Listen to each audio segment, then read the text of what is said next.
Ndira family ayogere ku side ya family.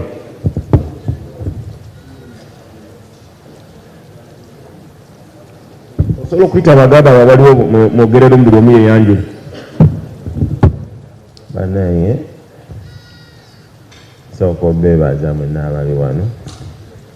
Saba bakulu bange, mukulu wange Mugerwa ne mukulu wange Sanji Babura badde nsaba mujjeko wano, ne mukulu wange Nantongo Saala oba atuuse simanyi, ankubidde aŋŋamba enkuba ekyamukutte, simanyi oba wooli.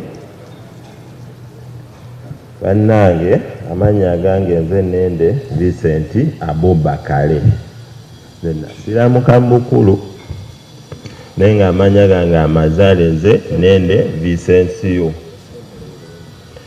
Nsooka wa famire ya kitange Naŋŋanga Umaru omugenzi, nsaba awummule mirembe. Ku lw'abaganda bange n'ekika kyange ekyenkima, nsooka okwebaza Minisita Balamu. Bannange akoze omulimu munene, singa temuli wano namutuukira ku zino ensonga nga naye aziraba n'agamba famire ya mukwano gwange eno sigenda gikola ki, gireka esaanewo bweti. Nga bw'omanyi bw'otandika olugendo teruba kibanga mupiira, tosobola guzanya wekka. Sooka okwebaza Kanso Luzige Joseph, akoze omulimu munene ku nsonga eno singa era tetuli wano, era nga ye ssentebe w'Emityana. Sooka okwebaza Jeno Muwoozi, naye akoze ettafaali ddene ku nsonga za mukulu wange Kafeero. Sooka okwebaza Jeno Sabye Musale, naye akoze omulimu munene nnyo ku nsonga za mukwano gwe Paulo Kafeero. Ne neebaza Oweekitiibwa Assistant Commissioner Police eya Forensics Mukulu Mubiru.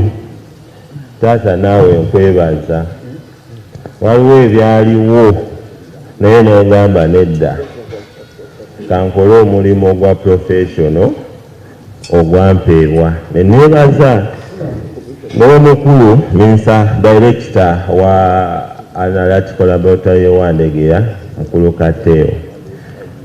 Ne neebaza ne Dr. Byalwanga, omusajja oyo banne simanyi kye nnaamuwa, naye akoze omulimu munene nnyo ettafaali okutereeza famire ya Paulo Job Kafeero. Ne neebaza ne Madaamu Maama Omulamuzi Ajuna Doreen. Maama nkwebaza, oli muzadde naawe okoze ettafaali ddene nnyo ku nsonga ya mugenzi Paulo Job Kafeero. Bane tuli wano, nze nina teryankaayanira, kitange yawummula, kitange anzaayira bwe mba ntandise okulanya ntandika Muzeeyi Naŋŋanga Umaru Vicencio awummule miki. Ensonga gye tuliko wano tetuli mu kunoonya baaluganda ba Kafeero, tetuli mu kunoonya taata wa Kafeero. Ensonga eziriwo wano, Kafeero yakola ekijja ekikye, yakula ettaka erirye. Mu Buganda omusajja yenna asobola okutandikawo ekijja era asobola okutandikawo famire eyiye. Ndabye abaana bangi banyingira n'emikwano gya Kafeero.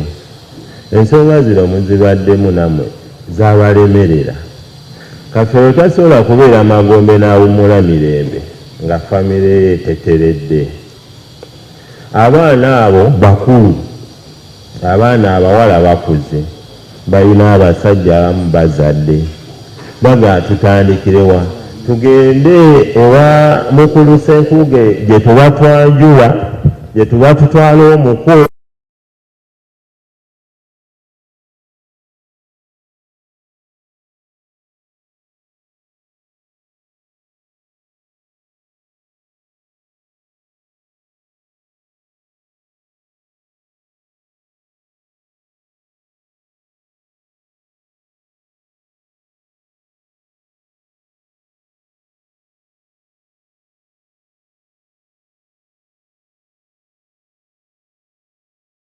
baana eno ensi si nnyangu ate eno ensi tugiyitamu buki tuli mazzi ofa ne bakuteeka mu ttaka n'ofuuka amazzi n'oggwerera ne biggwa kaffe bw'aba yalina erinnya byaggwa erinnya ly'omuntu okubeerawo erinnya mmwe baazadde abasigadde ku nsi mmwe mulina omuswaza oba obutakola ki ye ebibe yabikola byakola ki nze erinnya lya kitange Nanganga Umaru ndyesiimisa kubanga yampa omukisa nkoze ndi musajja mugagga nina kampuni 2 ey'obuwunga neya Sinax ate ndi musajja mulimi ndi musajja mulunzi naye kyensaba abaana mubeere n'omukisa mu bulamu omuntu azaalibwa na mukisa omukisa gwe gumugoberera okufuuka kyakola kyali mu nsi nsaba mukole okutyoboola bannamwe si kyekintu ekirungi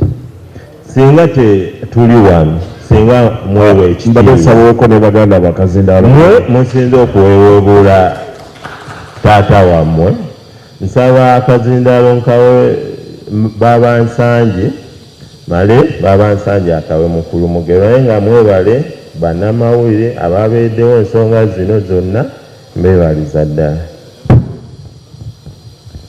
Uganda Yesu yebazibwe amanya gange Babansanje Babula Ntula Kisuju oyongereko ku ddoboozi